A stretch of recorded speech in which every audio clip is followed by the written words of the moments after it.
Ladies and gentlemen, good day and welcome to the Q2 and H1 FY22 earnings conference call of the Dharamsi Morarji Chemical Company Limited. As a reminder, all participant lines will be in the listen-only mode, and there will be an opportunity for you to ask questions after the opening remarks conclude. Should you need assistance during the conference call, please signal an operator by pressing star then 0 on your touch-tone phone. Please note that this conference is being recorded. I now hand the conference over to Mr. Abhishek Mehra from the Investment Lab. Thank you, and over to you, sir. Thank you, Lizanne. Welcome everyone, and thank you for joining this Q2 FY22 earnings call for the Dharamsi Morarji Chemical Company Limited. The result and investor updates have been emailed to you and are also available on the stock exchange. In case anyone does not have a copy of the same, please do write to us and we'll be happy to send it over to you. To take us through the results of the quarter and answer your questions, we have today with us Mr. Bimal Gokaldas, Managing Director and Chief Executive Officer, Mr. Dilip Gokhale, Executive Director, Mr. Chirag Shah, Chief Financial Officer, and Mr. Omkar Mahamunkar, Company Secretary and Compliance Officer. We'll be starting the call with a brief overview of the company's performance, which will be followed by the Q&A session. I would like to remind you all that everything said in this call reflecting any outlook for the future, which can be constituted as a forward-looking statement, must be viewed in conjunction with the uncertainties and the risks that the company faces. These uncertainties and risks are included but not limited to what we mentioned in the prospectus filed with SEBI and subsequent annual reports, which you will find on our website. With that said, I'll now hand over the call to Mr. Bimal. Over to you, sir. Thank you, Abhishek. Good afternoon to all the investors who've joined this conference. Thank you for your time. I'll take a couple of minutes to brief you about the operations for this quarter. As you have probably seen from the result, the top line for the second quarter is almost the same as the top line for the first quarter. Just a small increase. It's substantially higher in terms of top line compared to the same quarter in the previous year. But what we've this time, and this is a common phenomenon across all industries, at least across all the chemical industries, is that the prices, particularly of the raw materials, had increased substantially during this quarter. So if you compare the consumption of raw materials, it's up by 6 crores compared to the previous quarter, and the top line is up by just about 1 crore. So as you are all aware, the specialty chemical business of the company, which is about 2/3 of our business, we can compensate for increase in raw material costs, and that will happen in subsequent quarters, not in the same quarter, because normally we have quarterly or half-yearly agreements. And as far as the bulk chemicals business is concerned, which was about 1/3 of our total sales, it was a flat quarter in terms of pricing. So while the raw materials went up, we could not pass on substantially the prices to the customers. The other part of this is the freight component has increased, which is again a global phenomenon. Ocean freight has gone up across the board, and we are paying much more per container for our exports than we did in the past. It has also been a challenge to get adequate containers, and we see this challenge continuing for the time being. What we have done though is, in a lot of cases, in most of our overseas business, we have ex-works or FOB pricing built in. So a lot of the container freight increases will be passed on to the customers. However, in this quarter, at least between 1 to 1.5 crores had to be absorbed by us. As far as the projects are concerned, we are working on a major project at Dahej, and we expect that to be commissioned in this quarter. It was slightly delayed because of excessive rain at Dahej, which didn't allow us to do the work as we would have liked. And prior to that, of course, there were COVID-related delays in supply of equipment. But things are getting streamlined now, and we expect to commission this quarter. The debottlenecking and expansion at Roha is also underway and completed as of now. We've also done a multi-purpose plant at Dahej, which we will be commissioning shortly. So with that, I'd like to pass it back to Abhishek and open the floor to questions. Thank you. Ladies and gentlemen, we will now begin with the question and answer session. Anyone wishing to ask a question may please press star and 1 on your touchtone telephone. If you wish to remove yourself from the question queue, you may press star and 2. Participants are requested to use handsets while asking a question. Ladies and gentlemen, we will wait for a moment while the question queue assembles.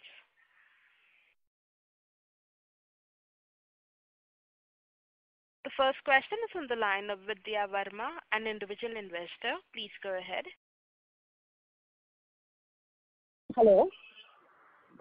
Hello. Yes, Mr. Verma, go ahead. Hello, sir. Sir, my question is on the R&D front.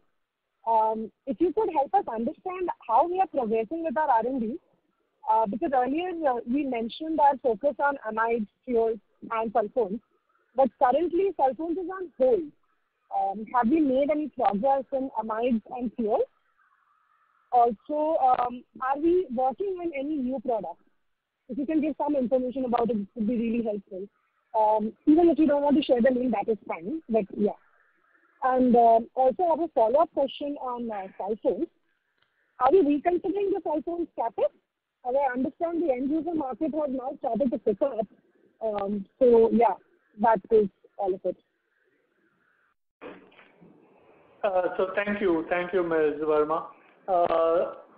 What we have sulfones is not just one product, it's multiple products, and what we had planned was a dedicated plant for one of the sulfones.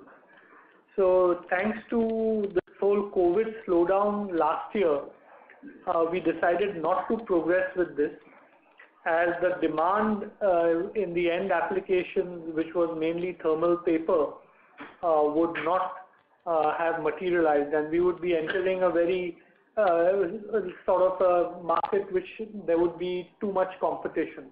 So we didn't want to put resources at that time.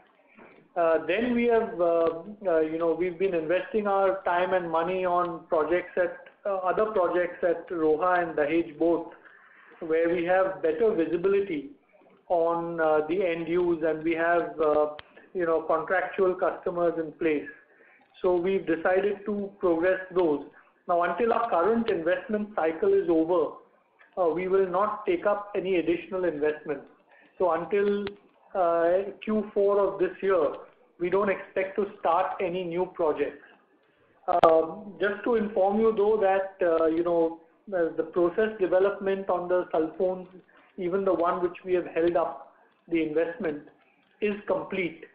And we have a viable production process which we will invest in at the right time. We are continuing to do these sulfones in our multi-purpose plants. So we have customer validation and things like that happening, but we will not invest in a dedicated plant at the current time. The market is, in the meantime, looking much better than before. There is more visibility, and as and when we can allocate the resources, we may decide to invest. Our R&D, meanwhile, is working on, continuing to work on, an alternative process for thiols. We are doing other sulfones as well. We are doing the amides and working on other intermediates for the pharmaceuticals, for the agrochemicals, and for the coating industry. So, and also our R&D is active in debottlenecking our existing plants. So that's been our focus at this time. Thank you so much, sir. Thank you. The next question is from the line of Jeevan Patwa from Candy Floss Investment Advisors. Please go ahead. Hi, Vimal. I want to understand, in the bulk commodities you are saying the prices has been stagnant, but the raw material price has gone up. So if I actually look at sulfuric acid prices, it has actually been very strong. So I couldn't understand why there has been margin contraction in bulk chemicals. So, I won't get into the specifics of the pricing, Jeevan, but what I can say is that during this quarter, which is July, August, September, the sulfur price increase was much more than the acid price increase, and which resulted in contractions in the bulk chemicals margins. Okay. Any increase would have happened post that, not during this time. Okay. And secondly, in case of our capex plans, so the initial two projects were actually completed, right? The 20 CR capex is already done, and 50 CR capex on sulfuric acid plant is going to be commissioned in this particular quarter. That's what you said, right? Yes. Okay. Thanks a lot. Thank you. Thank you. The next question is on the line of Jinesh Shah, an individual investor. Please go ahead. Hi, good afternoon, sir. Sir, in previous quarter's call, you had mentioned that we are going for listing on NSE, the National Stock Exchange. So, have we any update on the same? Yes. So we've already applied last month for listing on NSE, and it's the application is under scrutiny, and we expect it'll go through the due process, and we'll keep you informed about listing on that. But it's already been applied for. Okay. Thank you so much. Thank you. The next question is from the line of Jatin K from Alpha Capital. Please go ahead. Hello, sir. Thank you for taking my question. Sir, my first question would be on the margins and passing on this raw material price hike. So have this process already started, or we expect some more time for this to happen? We like in the bulk chemicals, we can't really guarantee that we can pass on the price up or down to the customers. But in the specialty chemicals, there is better visibility and better sort of continuity. And with limited suppliers, normally we have, and limited customers, normally have long-term contracts which are based on the raw material prices, but they are adjusted on a quarterly or half-yearly basis. It depends on what we decide with individual customers.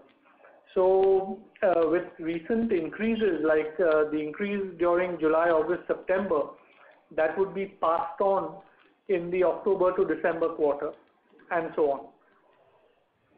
Sure, sir. And sir, we used to take annual shutdown maintenance for a month or so. So when is that planned for the next one?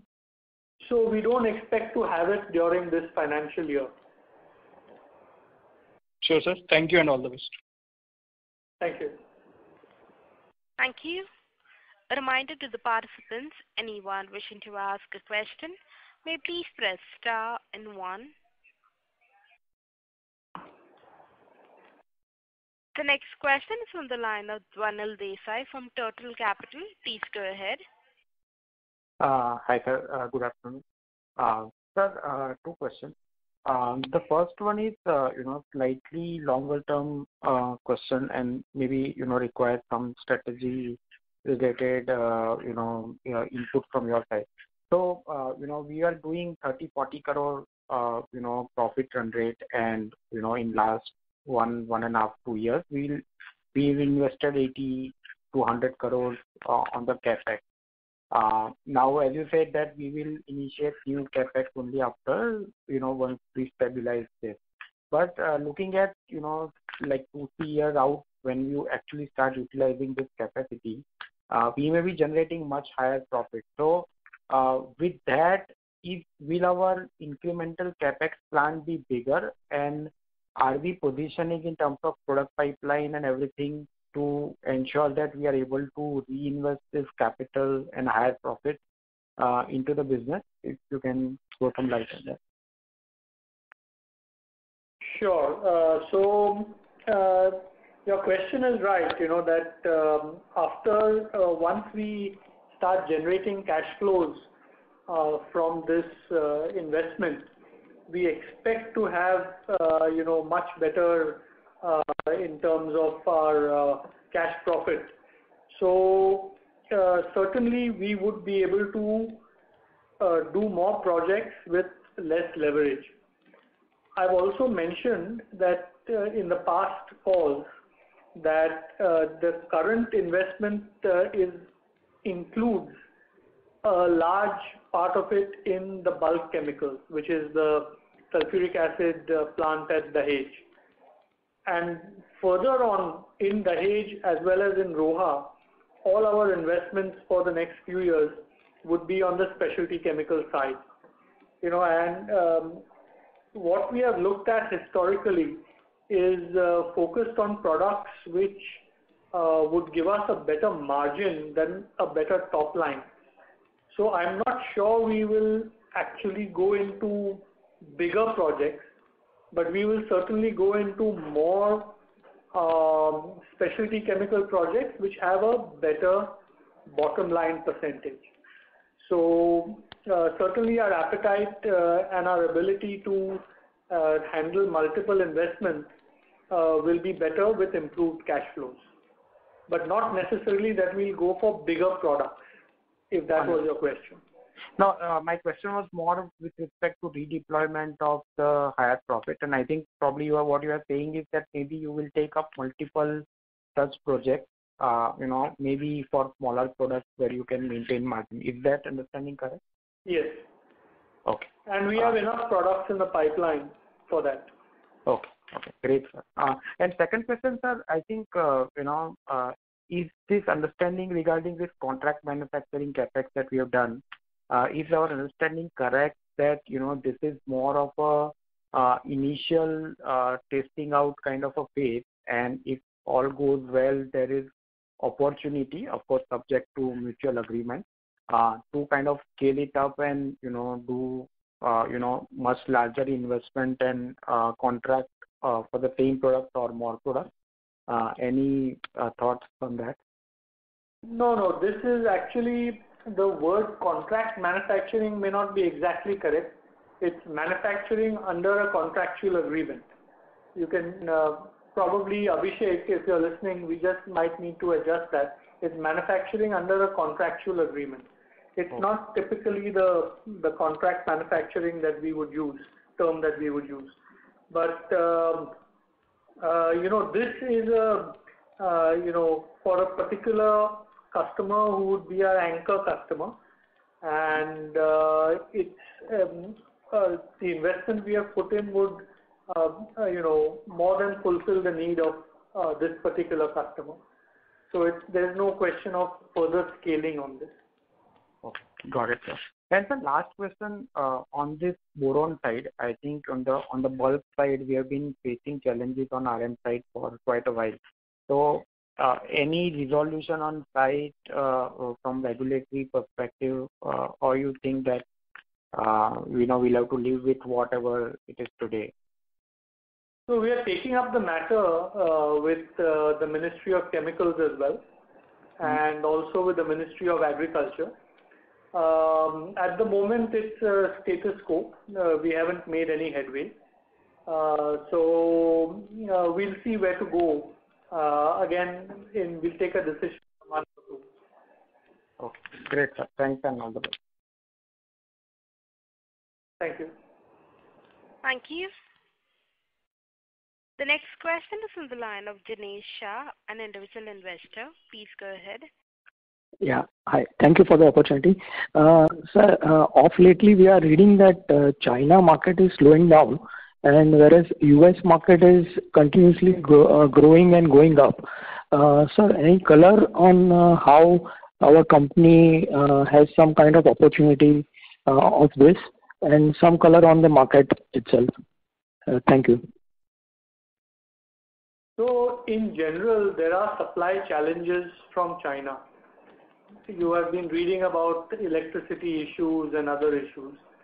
At the same time, there are logistical challenges to transport material from anywhere to anywhere. So whether it's from China to India, India to US, India to Europe, doesn't matter. There are just not enough containers right now, and there is a lot of increase in ocean freight.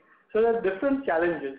Now, what has happened in the recent past, because of a lot of the geopolitical developments, people are looking at replacing part of their procurement from China with other sources.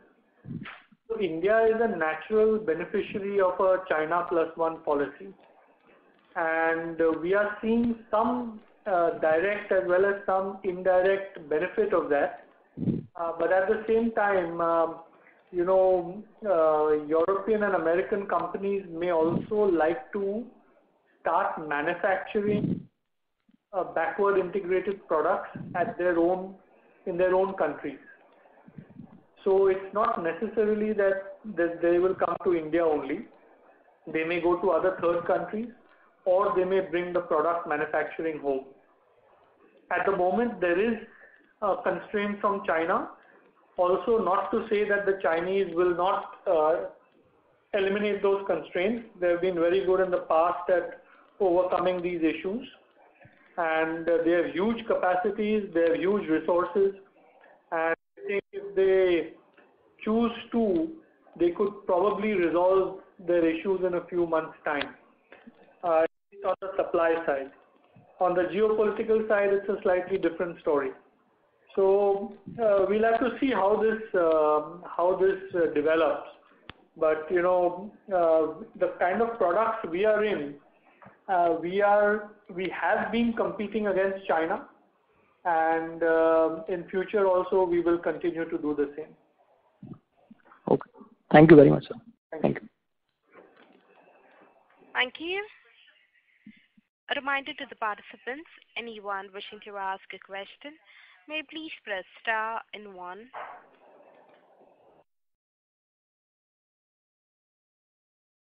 The next question is from the line of Vidya Verma, an individual investor. Please go ahead. Hello. I actually have a couple of questions. So I'll start with my first one. The first one is on the financial side.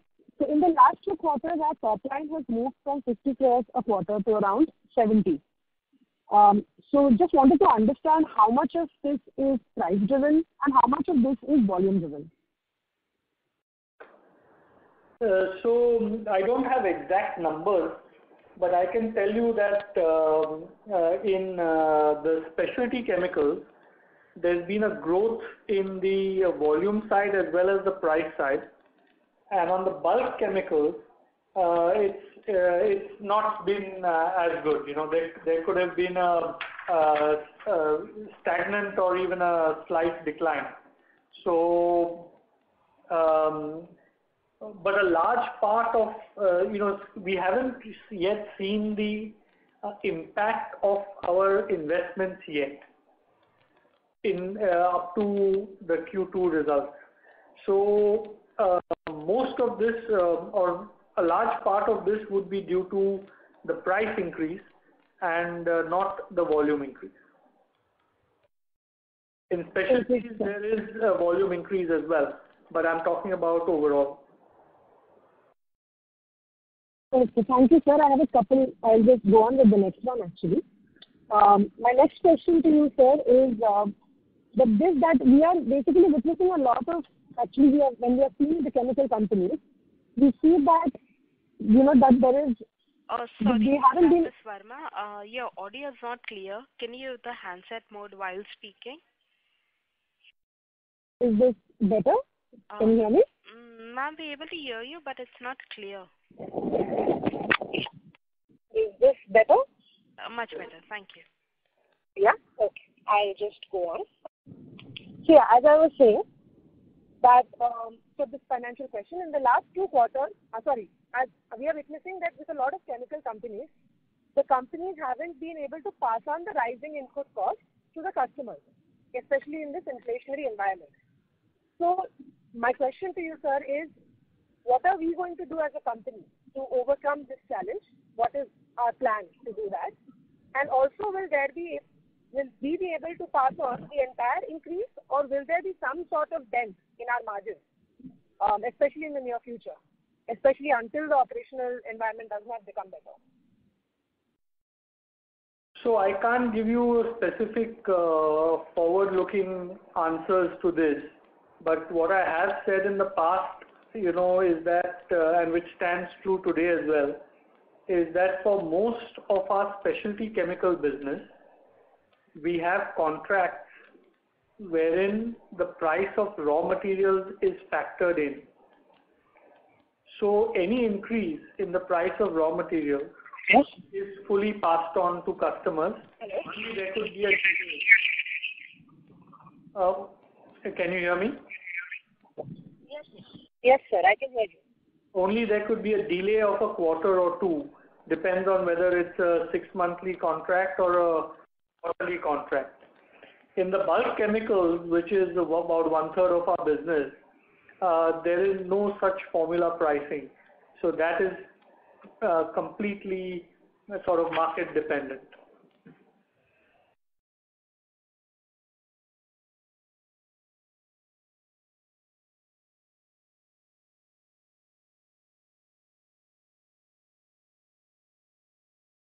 Hello?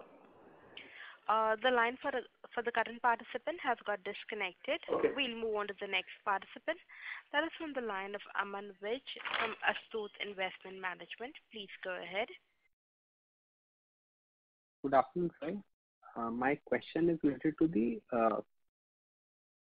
capacity utilization which we are targeting for the 3 capex, basically multipurpose plant, debottlenecking, as well as the sulfuric acid plant, which is coming up in Q3. So for Q3 and Q4, what kind of utilization should we expect in these 3 capex, as well as for by when can we expect full utilization of these 3 capex? If you can talk about them individually. So I can't give you a specific answer on that. Again, that's forward-looking. What I can tell you is that, the bulk chemicals plant we have to run, so the acid plant we'll have to run at, 70% plus capacity, most likely 90% plus, which is a given. We have customers for that. Even the debottlenecking at Roha, the specialty chemicals at Dahej, we have good visibility on the customer side, but I can't give you a number on capacity utilization. And on, in general, we are making these investments, and I've said this before, because there is a pull from the market side.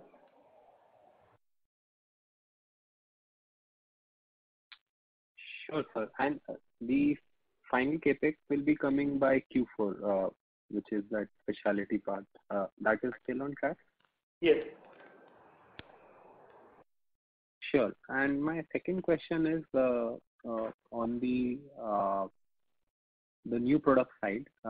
If you can talk about what kind of traction are we seeing in the 2-3 products which we have recently launched, an update basically compared to last quarter. Right. So basically on the amides we are seeing good traction. Thiols is slightly slower than that because of some raw material supply restrictions. But on On the other sulfones which we are doing, we're seeing good traction as well. So from the market side, I can make a general statement that we have no issues at all at this time. And really the challenge is to get our plants up and running as soon as possible.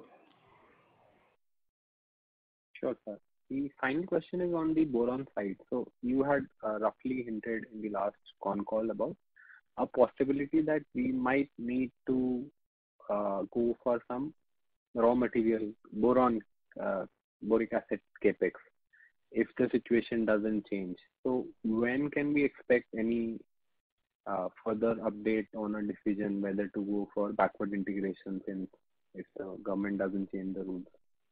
Yeah, so that is still not decided, and currently our hands are full with our existing projects. So we are not willing to take on another project on our plate, and we'll take a decision on this by end of December, but really we won't start the investment until this capex cycle is complete, which is by April. But we reiterate what we said earlier, that if we don't make any headway in sourcing, we'll have to manufacture ourselves. Yeah, sure. If you can talk about what is the utilization in that boron site currently, which we are running at? So it's around 60%. And is my assumption right that we would have shifted more towards the specialty part given limited raw material availability on the boric acid side, or is the mix still similar when the utilization was higher? No, could you repeat your question? So we had both commodity part in this business as well as specialty part.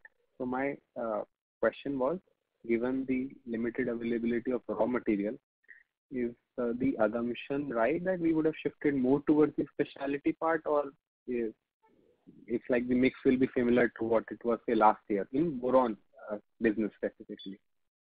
Yeah, so of course we would like to move more to the specialty part, but it's not only a question of availability. It's availability at the right price. So the boric acid which is available in India is at a much higher price than what we would need to optimally utilize our specialty chemical downstream assets. And this is why we need to either have our own boric acid manufacturing or get import permits.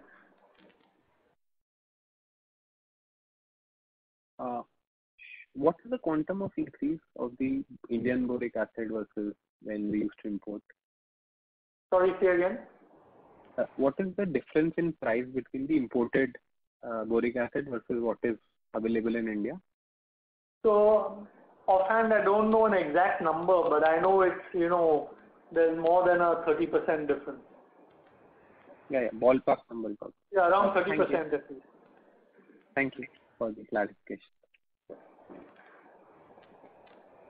Thank you. A reminder to the participants, anyone wishing to ask a question, may please press star and 1. The next question is from the line of Ankit from Bamboo Capital. Please go ahead. Yeah, thanks for the opportunity. Sir, in this, all the capex, if you can tell us what can be the asset terms be generated from the individual capex, the 5 capex that we are undertaking? So again, it varies because again it depends on raw material prices and all. But in general, for the bulk chemicals, it is 1 to 1.5x, and for the specialty chemicals, it could be anywhere 1.5 to 2.5 in that range. Okay, and multipurpose also can be in that range, 1.5 to 2.5. I didn't hear that properly. Sir, for the multipurpose plant capex that we are undertaking at the age, that can also be 1.5 to 2.5x asset terms? Yes. Okay. So multipurpose plant, it's not necessarily correct that you will always utilize the capacity, whereas the dedicated plants, we have much better visibility. Multi-purpose plants, by definition, would be more flexible, but also would not have the same kind of efficiency as a dedicated plant would have. And they are more for product development or an initial stage, market seeding and things like that. So it's not necessary that you can say that, oh, there will be so many X in terms of turnover ratio. True. Okay. And this intermediate plant, what kind of acceptance can we do? Sorry? The intermediate plant that we are undertaking at Dahej, what kind of acetals can we generate? That also would be in the specialty chemical range. Okay. And sir, given all these CapEx plans will be completed by end of FY22, and we'll hopefully see good ramp up in them in all these 5 projects that we are undertaking in FY23. Can we expect the company to start next leg of CapEx for growth, as you are saying you already have projects from FY24 onwards, or it will take somewhat more time to stabilize this CapEx and then go for another round of CapEx for future growth? Sorry, I couldn't understand the last part of your question. Can you, are you on a handset or? I'll just a moment. Yeah.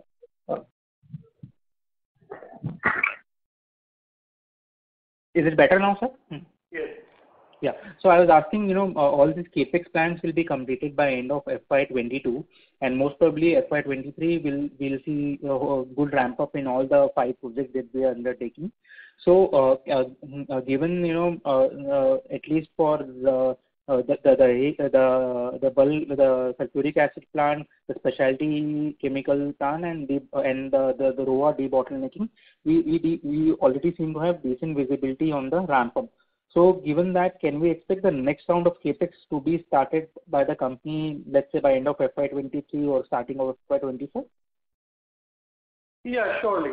I mean, once this is complete, which is April 2022, then and we start generating cash flows, we'll look at the next stage of capex.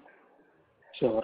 Okay. But we can't, as I said, we're not committing anything on that. But what I am committing is that until this is over, we are not going to do any more capex. Okay. So it is not something that, will reach a certain capacity utilization, then only we'll go for the capex, next round of capex, because the Dahej, as the sulfuric acid plant at Dahej, the specialty chemical and debottlenecking, at least those seem to have a decent visibility on revenue ramp up side. Yeah, so we'll take a call on further investment, but right now all I can say is we are not going to do anything till April. Okay. Thank you so much, sir. Thank you so much. Thank you. The next question is from the line of Jeevan Patwa from Candy Floss Investment Advisors. Please go ahead. Yeah, Bimal, you said that you may think of putting a boric acid plant if not able to import it. So, do you see the similar kind of ROC that so our hurdle ROC, what we always said about new capex is 30%. So, do you think we'll be able to make that ROC in this boric acid plant? So, the boric acid plant would be more in like a bulk chemical than a specialty chemical. It's not a specialty chemical by any means. So it would surely have the bulk chemical type of margin.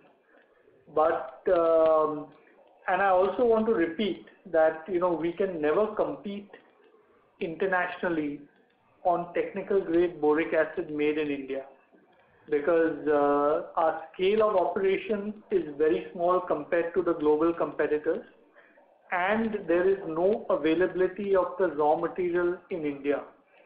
So our global competitors are sitting on their own mines, and they have capacity of hundreds of thousands of tons, whereas we would be talking about 10,000 tons, something like that. So we'll never be able to compete. This is why we have not made the investment all these years, It doesn't make logical sense if you are in a free market. But if we continue to be in a sort of controlled market, then we'll have to take that call.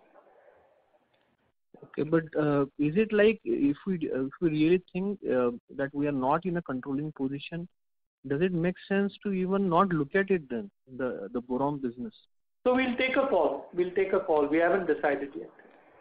Yeah, so we not necessarily need to focus on boron business. If we are having better opportunities elsewhere, we can even think of putting some money somewhere else, right? Absolutely. We'll take a call that time. We'll take a view on government policy. If government policy remains as it is, there could be better returns. If government policy is changing, then we may take a different view. Also, we'll look at the market for our downstream products.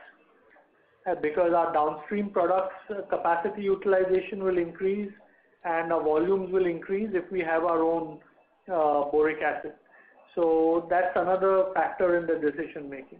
So it's not a simple decision, and we'll take a call at the right time. But right now we are not going to make any investment decision. Sure. Thanks a lot. Thank you. The next question is from the line of Hiten Borcha from Joindre Capital. Please go ahead. Hello. Good evening, sir. So I have only one question, that is on the bulk chemical side. You mentioned the sulfuric acid prices has gone up 20-25%, but we are not able to pass the prices to the end consumer. So what is the reason for that? Why can't we able to pass the price? No, I didn't give any indication on percentage increase in the sulfur price. I just said there's substantial increase. The reason we can't necessarily pass it on always is because it's a pure commodity and it is by definition, not linked to your costs. So competitors may be selling it below cost. There could be surplus availability from imports. There could be surplus availability from byproducts, a wide variety of reasons. But it's not necessarily, we don't have any formulas which would link the raw material price with the finished product price, unlike in our specialty chemicals business. Okay. And one more question. So sorry, it may be a basic question as I'm new to this company.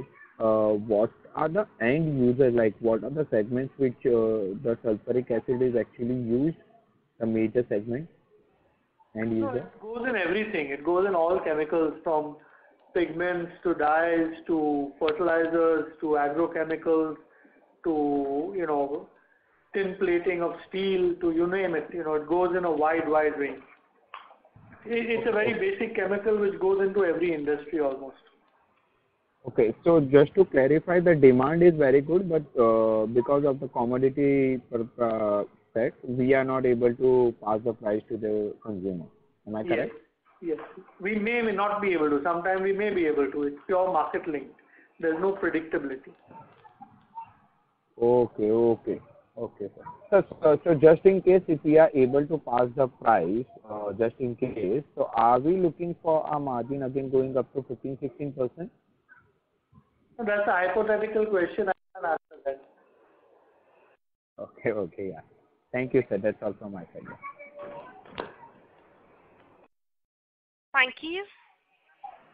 Ladies and gentlemen, that was the last question. I now hand the conference over to Mr. Bimal Gokuldas for his closing comments. Thank you.